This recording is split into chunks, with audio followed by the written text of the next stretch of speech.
peu sorcière. Tous les mercredis, je vais chez ma grand-mère.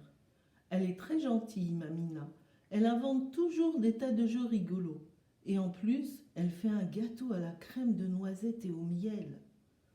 Ce mercredi-là, elle avait des courses urgentes à faire. Et pour la première fois, elle m'a demandé de garder la maison tout seul, juste une petite heure.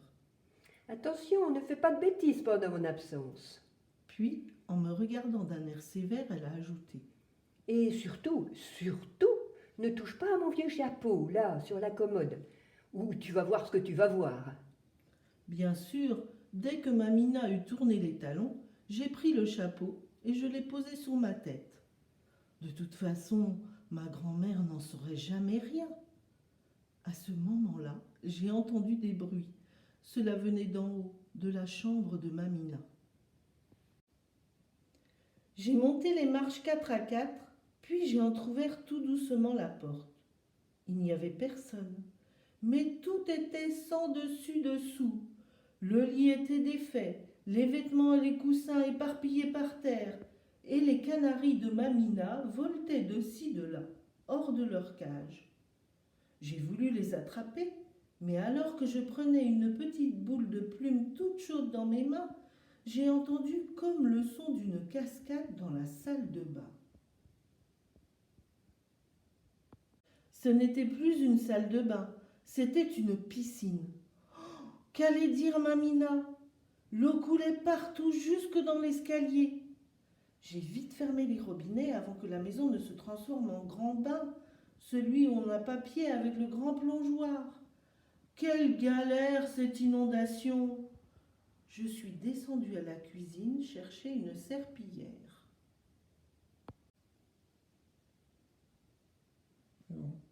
En bas de l'escalier, j'ai senti une odeur qui piquait la gorge. De la fumée passait sous la porte de la cave. Du feu! Il y avait le feu à la cave! Je déteste les caves. Victor m'a dit que dans la sienne, il y a des loups.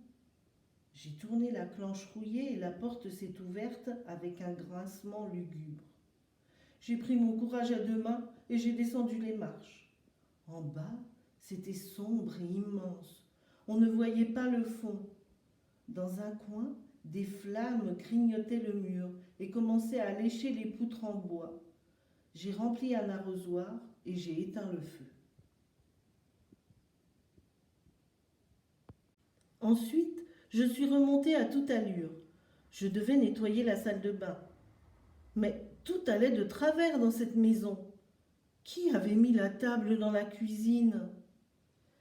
Et qui avait sorti cet énorme jambon et tous ces desserts, au milieu du lait renversé, du gros poulet tout doré à moitié dévoré et des miettes du bon gâteau de Mamina? Il y avait une bouteille de vin. Or, Mamina ne boit pas de vin. J'étais sûre à présent. Il y avait quelqu'un dans cette maison. Qui cela pouvait-il être?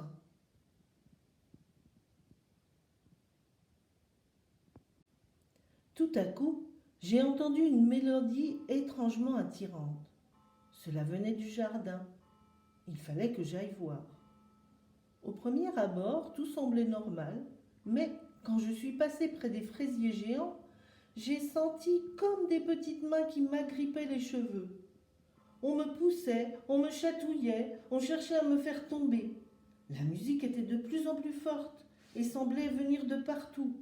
C'en était trop. Je décidai de rentrer chez moi quand je me suis rendu compte que j'avais toujours le chapeau sur la tête.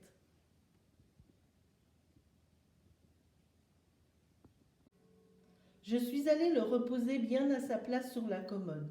Et là, soudainement, la maison est redevenue silencieuse. Plus de musique dans le jardin, plus de bruit au premier. L'eau s'est arrêtée de couler dans l'escalier et la cuisine était rangée avec le gâteau à la crème de noisettes sur la table. J'ai réfléchi à 100 à l'heure. Mais alors, si c'était le chapeau qui avait déclenché tout ce micmac, c'est qu'il était magique. Et donc, ma grand-mère était une... À ce moment-là, j'ai entendu la porte du jardin s'ouvrir. C'était Mamina. Alors, mon petit crapaud, tout s'est bien passé? Ouf, elle ne s'était aperçue de rien. Comme c'était l'heure du goûter, nous avons mangé le gâteau, puis nous avons joué à Qui est là, montre-toi. Ensuite, j'ai pris mon manteau. Au revoir, Mamina. Après l'avoir embrassée, je l'ai regardée une dernière fois. Elle était toute petite et si douce.